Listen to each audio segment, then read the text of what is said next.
ప్రియమైన నా రైతు కుటుంబ సభ్యులకి నమస్కారాలు. నేను బ్రహ్మయ్య రాజాలో మాట్లాడుతున్నాను. ఈరోజు మనం హైదరాబాద్ నాంపల్లి ఎగ్జిబిషన్ గ్రౌండ్స్లో రైతు మహోత్సవం కార్యక్రమం జరుగుతుంది. ఎగ్జిబిషన్ నడుస్తుంది. అందులో రైతు ప్రయోగశాల నుంచి మనం కూడా స్టాల్ పెట్టుకుంటుంది.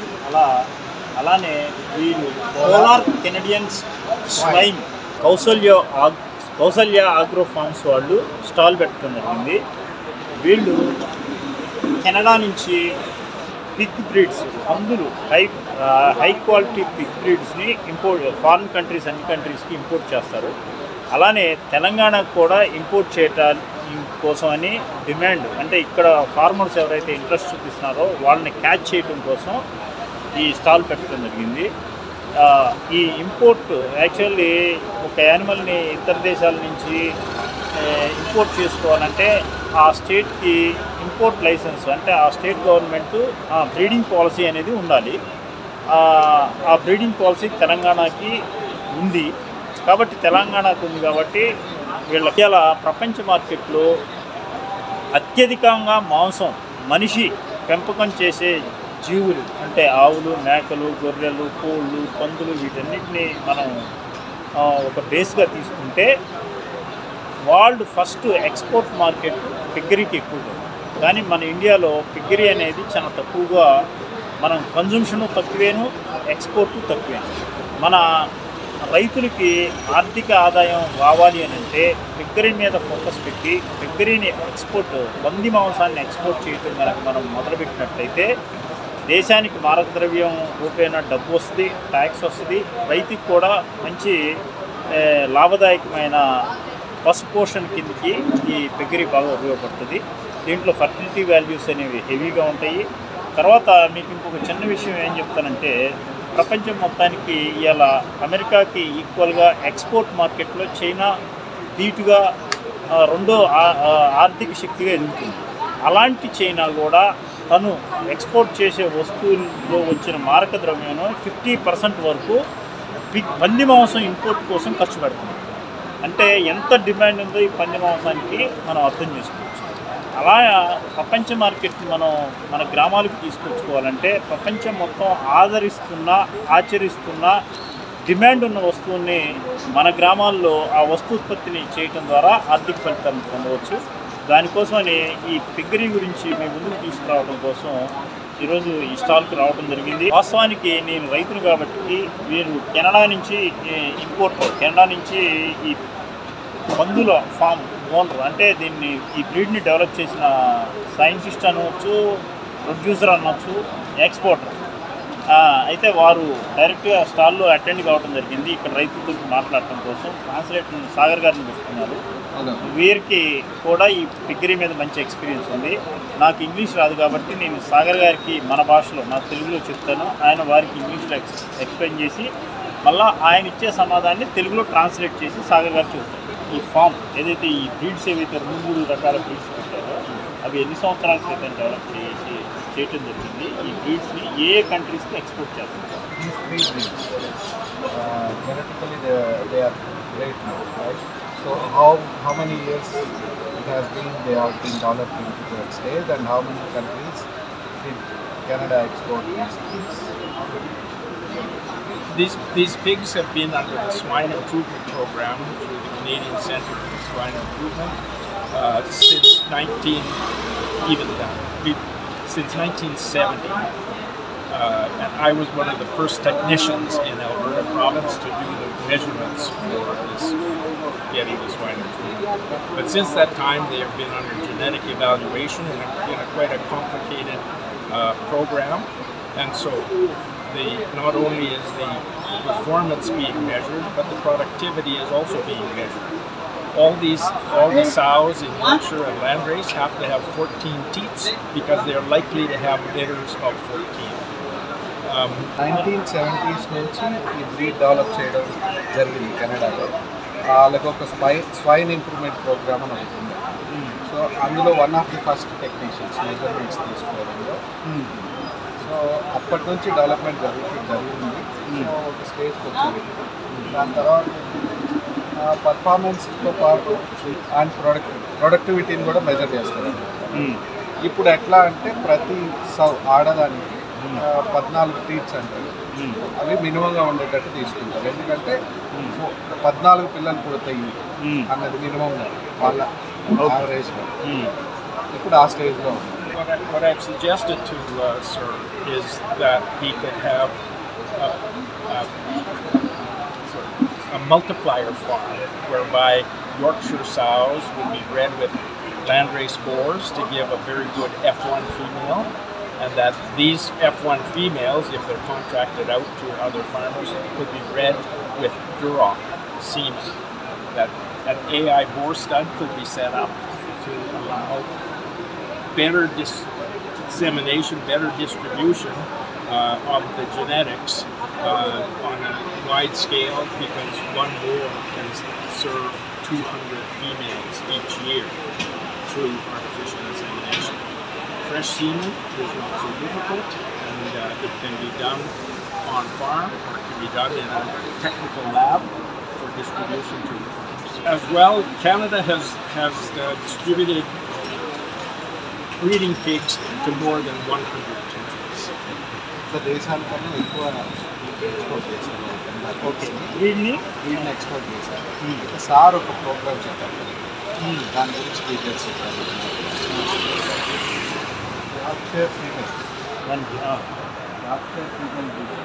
లాంగ్వేజ్ మేల్తో క్రాస్ చేయిస్తే వచ్చేది F1. అందులో ఫీమేల్ని యూరోప్తో క్రాస్ చేయించి మార్కెట్లోకి అమ్మాలి. అయితే మీరు చెప్పిన దాని ప్రకారం రెండింటిని క్రాస్ చేసి ఆ ఫీమేల్స్ని దాంతో క్రాస్ చేయించిన తర్వాత ఆ పందుని వేరే వాళ్ళకి ఇస్తే, ఫార్మర్స్కి ఇస్తే, వాళ్ళు పెంచి మీకు ఇస్తే మీరు మార్కెట్ చేయొచ్చు. ఓకే, దానికోసం అని చెప్పి అలాంటి యూరాక్ మేల్స్ ఉంచుకొని ఆర్టిఫిషియల్ ఇన్సెమినేషన్ చేయడం నేర్చుకుంటే ఒక్క బోర్తో సంవత్సరానికి 200 ఫీమేల్స్ని మనం అది ఎట్లంటే ఏదో ఫ్రెష్ సీమెంట్ చేయొచ్చు, లేదా మనం ఒక టెక్నికల్ ల్యాబ్ పెట్టుకొని ఆ ఫ్రెష్ సీమెంట్ని ఎక్స్టెండ్ చేయొచ్చు. కెనడా నుంచి ఇంపోర్ట్ చేసుకోవడానికి తెలంగాణకు అవకాశం ఉంది కాబట్టి తెలంగాణ రైతులకి ఇది ఒక వరం లాంటిది. సార్ ఇండియాకి 2006 నుంచి వస్తున్నారు. ఎందుకు వస్తున్నారు అంటే అనార్గనైజ్ సెక్టర్గా ఉన్న ఆర్గనైజ్ సెక్టర్లో కావాలి. ఓకే, చిన్న టార్గెట్తో ఆయన చేస్తున్నారు. ఆయన చెప్పింది ఏంటంటే దీన్ని చేయాలి అంటే ఒక న్యూక్లియస్ ప్రోగ్రామ్ ఒకటి డిజైన్ చేసి, ఏంటంటే పైన ఓన్లీ ప్యూర్ బ్రీడ్స్ని మల్టిప్లై చేసి, అది ఓన్లీ ప్యూర్ బ్రీడ్స్ కింద మల్టిప్లయర్స్ వాళ్ళు ఏంటంటే మా ప్యూర్ బ్రీడ్స్ నుంచి వచ్చిన F1s ఉంటాయి కదా, అవి బ్రీడ్ చేస్తారు. Next commercial farmers. సో వీళ్ళు ఏంటంటే ఓన్లీ కమర్షియల్ మార్కెట్ కోసం ఉపయోగిస్తుంది. సో 3 లెవెల్స్లో చేసుకుంటే ఒక ఆర్గనైజ్డ్ ఇది అవుతుంది. ఓకే, ఇది ఇండియాలో ఈ వర్క్ 1970sలో బాబ్కాక్ అనే ఒక అమెరికన్ బ్రీడ్ పౌల్ట్రీలో చేసింది. బాబ్కాక్ అనేది పౌల్ట్రీ లైన్ US నుంచి వచ్చింది. దాన్ని వెంకటేశ్వర అక్విజిషన్ అని వెంచీస్ వాళ్ళు డెవలప్ చేశారు. ఈ సైన్స్ మొత్తం వాళ్ళు pure lines, grand parents, commercial ఈ లైన్ ఇండియా మొత్తం స్ప్రెడ్ చేశారు. ఇప్పుడు మీరు కూడా అలానే ఆర్గనైజ్ చేయాలి. పందుల పెంపకాన్ని కూడా అలానే ఇప్పుడు ఏదైతే పౌల్ట్రీ ఫార్మ్స్ ఏదైతే వైట్ లెగ్ పౌల్ట్రీ ఫార్మ్స్ ఎలా ఉన్నాయో అలా ఇక్కడే breeding parents, grand parents, pure lines, grand parents, commercials అలా డిజైన్ చేయాలి. రైతు మిత్రులు కదా, ఇప్పుడు వీరి ఉద్దేశం ఏంటంటే మన ఇండియాలో 1970sలో అమెరికన్ కంపెనీ బాబ్కాక్ అనే ఒక కంపెనీ బ్రీడ్ పౌల్ట్రీ లైన్లో అప్పట్లో మన తెలుగు రాష్ట్రాల్లో కానీ ఇండియాలో కానీ నాటు కోడి గుడ్లు 20 నుంచి 30 గుడ్లు పెట్టి పొదిగాయి. అలా తక్కువ గుడ్ల శాతం ఉన్న సందర్భంలో అమెరికన్ కంపెనీ ఆ రోజుల్లో ఇండియాలో బాబ్కాక్ బ్రీడ్ని రిలీజ్ చేసి 280 ఎగ్స్ ఒకసారి గుడ్డుకు వచ్చిందంటే కోడి 280 గుడ్లు పెట్టే బ్రీడ్ని ఇండియాలో తీసుకొచ్చి దానికి ఒక వ్యవస్థ ఉంటుంది. ప్యూర్ లైన్స్ అని, తర్వాత ప్యూర్ లైన్స్ నుంచి క్రాసింగ్ చేస్తే గ్రాండ్ పేరెంట్స్ అని, గ్రాండ్ పేరెంట్స్ నుంచి క్రాసింగ్ చేస్తే పేరెంట్స్ అని, పేరెంట్స్ నుంచి క్రాసింగ్ చేస్తే కమర్షియల్ చిక్ అని, ఇది ఒక వ్యవస్థ. అలా 1970s బాబ్కాక్ అనే కంపెనీ ఇండియాలో ఎస్టాబ్లిష్ చేసింది. అది సక్సెస్ఫుల్గా ఇవాళ మనం పౌల్ట్రీ రంగంలో బ్రాయిలర్లో కానీ లేయర్లో కానీ కనీసం అంటే 25 నుంచి 30 దేశాలకి గుడ్లని ఎక్స్పోర్ట్ చేసే స్థాయిలో ఇండియా ఉంది ఈరోజు. అరబ్ కంట్రీస్కి, మనకంటే రూపాయి మార్కం విలువలో మనకంటే వెనకబడిన కంట్రీస్కి కూడా ఇండియా నుంచి గుడ్డుపోయే స్థాయి వచ్చింది. దాని నుంచి ఆర్థిక ఫలితాలు, మెరుగైన ఆర్థిక ఫలితాలు రైతులు అందుకుంటున్నారు.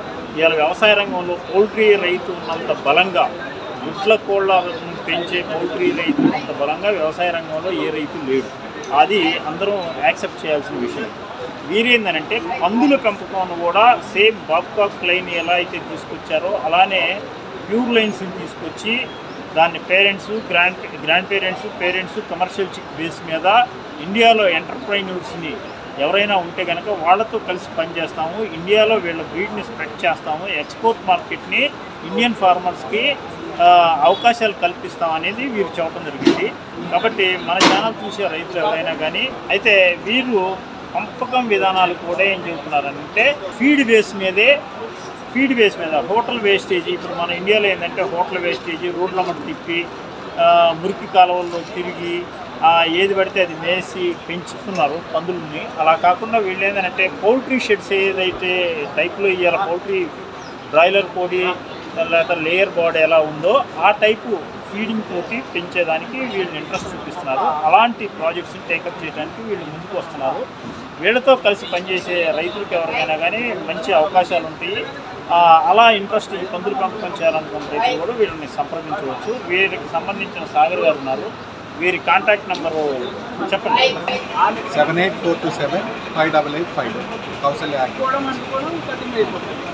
అగ్రో ఫార్మ్స్ అనే వాళ్ళతో వీళ్ళు టైప్ పెట్టున్నారు. వాళ్ళని సంప్రదించి ఈ బ్రీడింగ్ సెక్టర్లో రావాలనుకున్న వాళ్ళు ఎవరైనా కానీ ఈ బిగ్ ఫార్మింగ్లోకి వచ్చి మంచి ఫలితాలు పొందవచ్చు. ఇంకోటి ఏంటంటే ఈ ఇంపోర్టెడ్ బ్రీడ్స్ని డైరెక్ట్గా తీసుకోవడానికి కావాల్సిన అన్ని సహాయ సహకారాలు ఈ కౌసల్య ఫార్మ్స్ వాళ్ళు ఇస్తారు. రైతులు వాళ్ళతో మాట్లాడి ఈ సెక్టర్, ఈ పందుల పెంపకం గురించి, ఇంపోర్టెడ్ బ్రీడ్స్ గురించి, దీని మార్కెట్ అవకాశాల గురించి కూడా వాళ్ళతోటి మాట్లాడి తెలుసుకోవచ్చు. రైతు మిత్రులకి ధన్యవాదాలు.